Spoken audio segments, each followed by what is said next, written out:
Hello, welcome to my instructions for the cut and fold paper diamond that you may have received.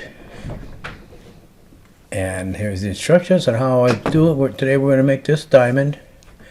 You should have received my templates, or you will have them soon for those of you out there who have ordered them.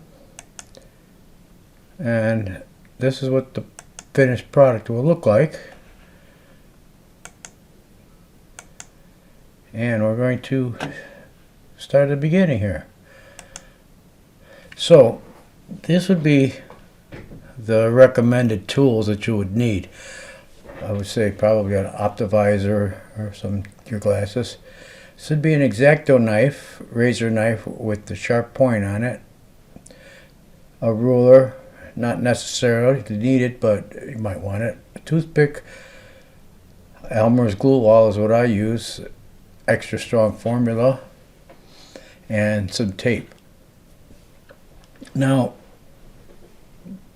when you get the package, you'll find your first template will be the round diamond. Now,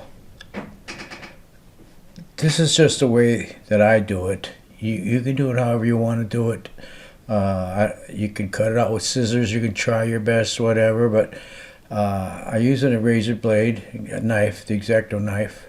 And what I've done, I've indicated what we're going to do. We're going to cut the outline out with the knife. Now you can use, sometimes I'll use my straight edge ruler, and I'll cut the lines, the outside lines, with the straight edge ruler. And we're going to cut it, and then we have to score the lines on the pattern. And I'll tell you about that in a minute, but I'll do this freehand. Some of the things is it's good if you can do it freehand and keep your lines straight. And the thing is, if you cut this whole piece out in one piece, that'll make you feel good that you did it. But if you can't get it all in one piece, you have to stop or something, and but try and get it all out in one piece.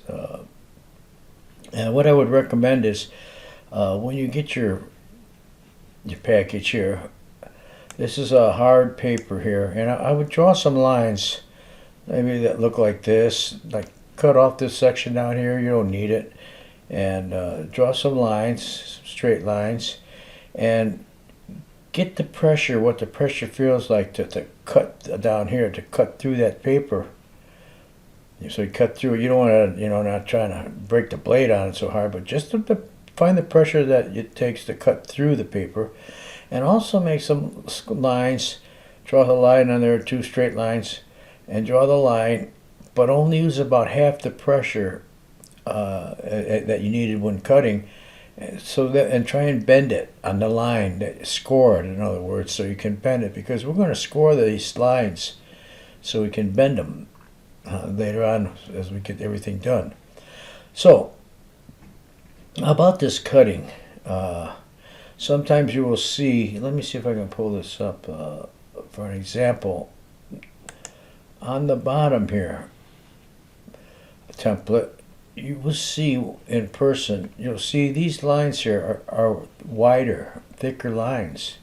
And if you happen to see lines that are wider and thicker, obviously thicker,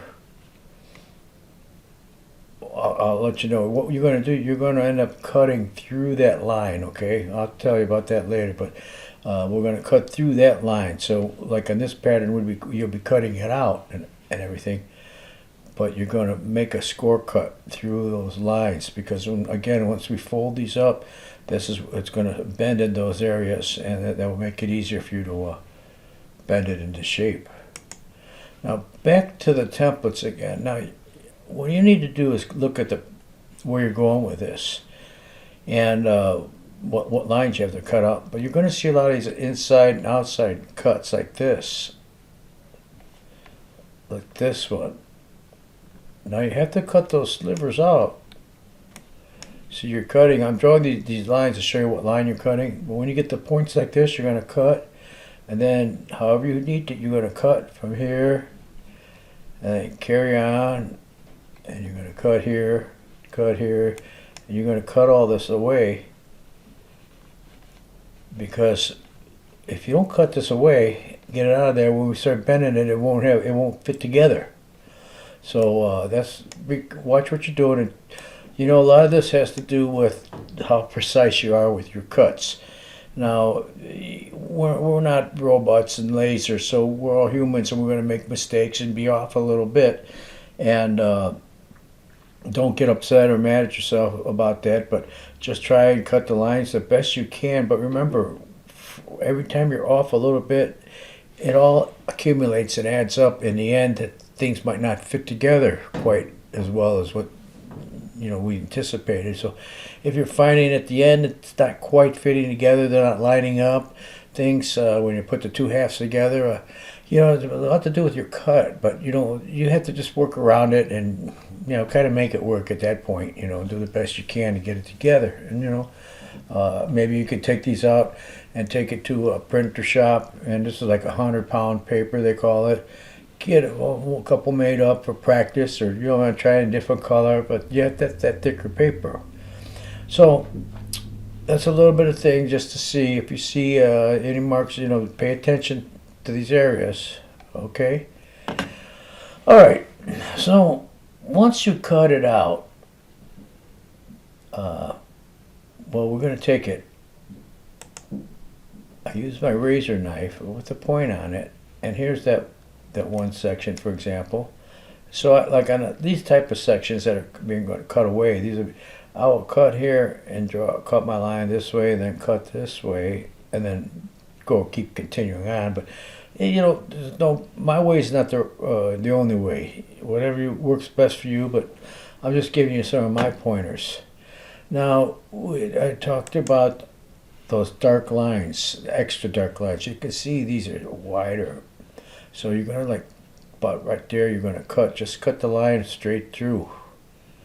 Again, this is the bottom of the culet of the stone. So when we go to fold it together, that little slice that you make in there makes things fold much easier. I want to point out one other thing. When cutting a line, these long lines you have to cut on the pattern,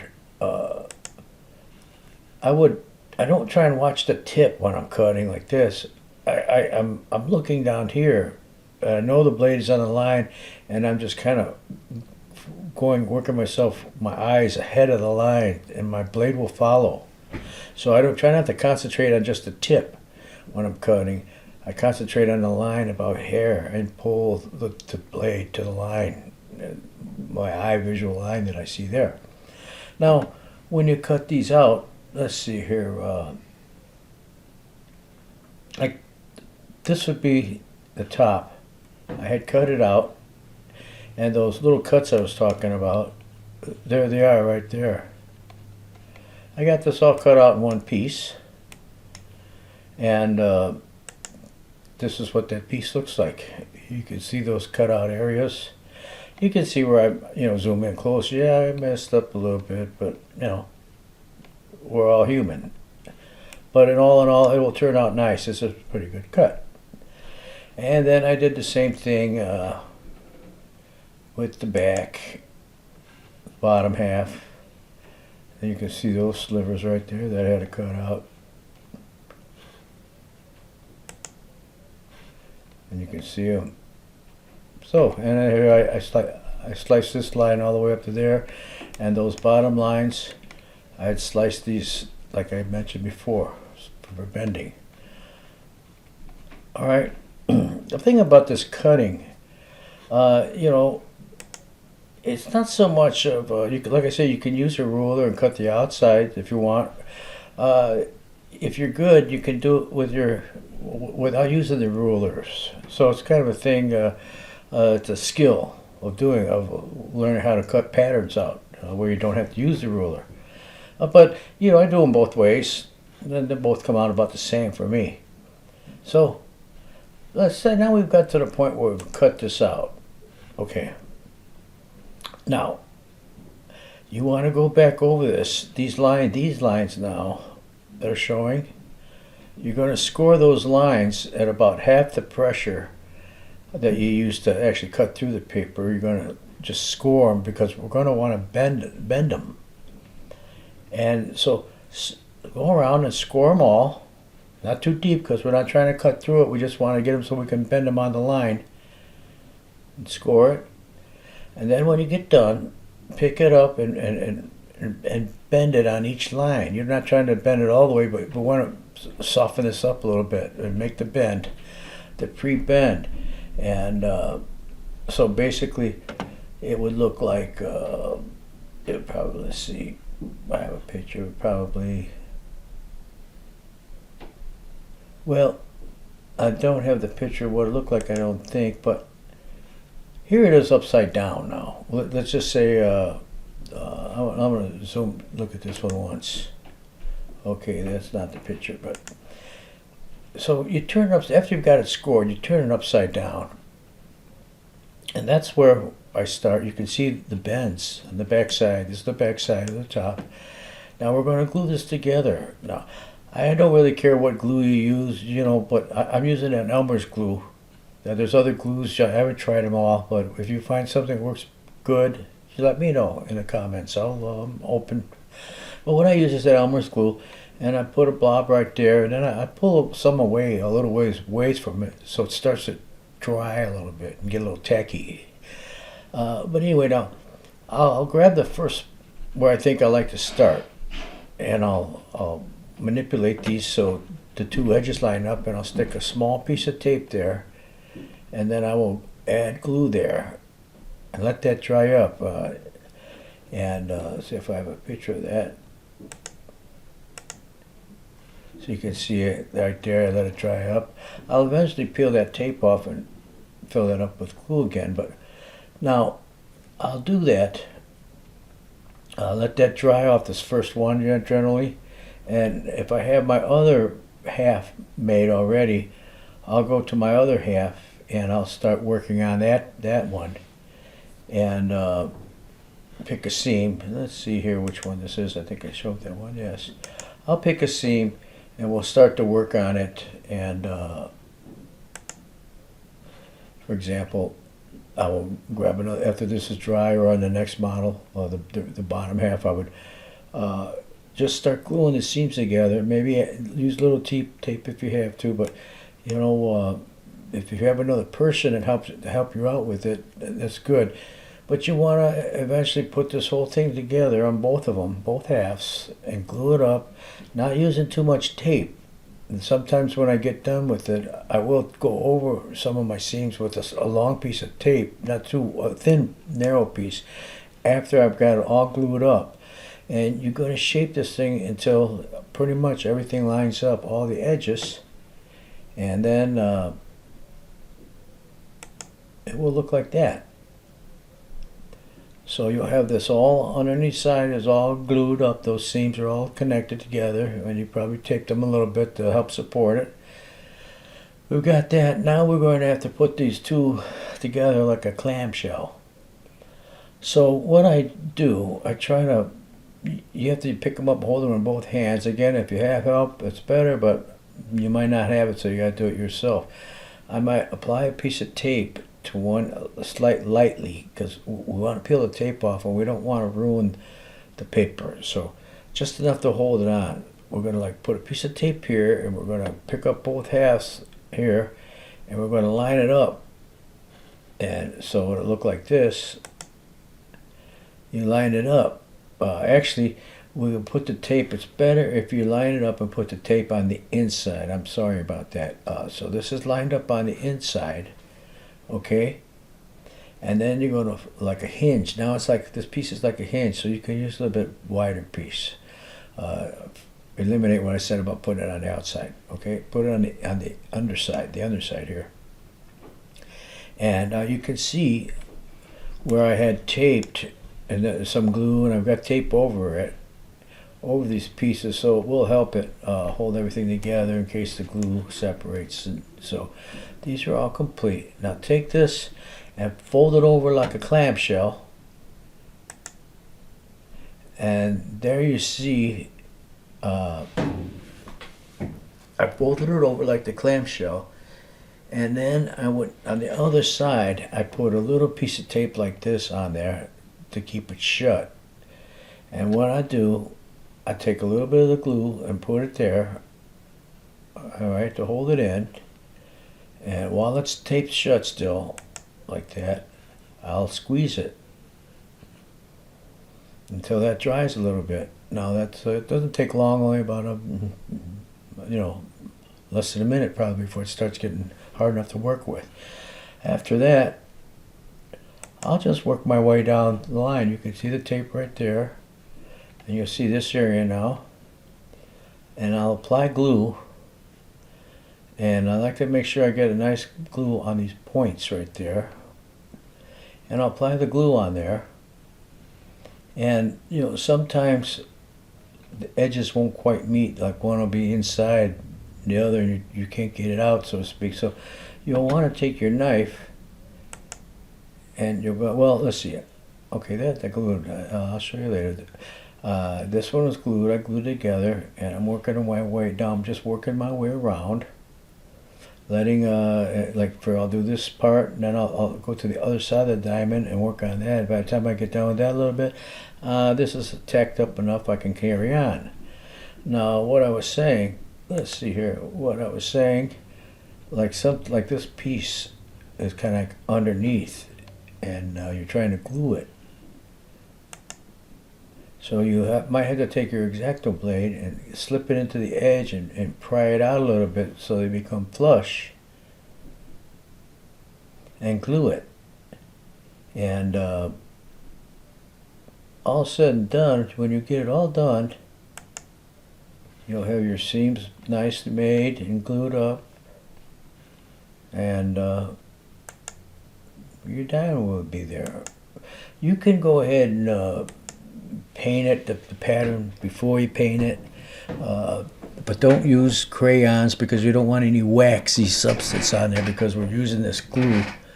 And I have to tell you, you have to be careful when you're using that razor knife, and don't cut your thumb or anything on the other finger. If you're not watching it, you might cut your thumb if you slip with that blade. So concentrate on being careful, because if you slip with that blade and your finger's behind it from the other hand, you'll seriously cut your thumb or your finger. Now about the gluing, I work off that little blob of glue, and I use a toothpick to pick up the glue, and it's good if that glue starts to dry a little bit, because it tacks up much faster. And I think, you want to imagine when you're folding it and bending it, that you're actually, making those facets, and imagine the facets and everything. And it takes a few times to do it before you get real good, better with it. Good, better, right? Yeah, good, better, best with it. But it takes practice. But it's very relaxing, but it can also be a very can get hard. Sometimes it's hard, things aren't working right for you, but once it's all done, you'll be happy with it and like it. And I hope you have a good time, and send me your questions or comments and pictures. I'm glad to look at them. Thanks a lot, and have fun with it. If you didn't get one of my patterns, you can email me with the attention paper pattern, and I'll send the information on how to get this first file. All right, thank you now. Enjoy.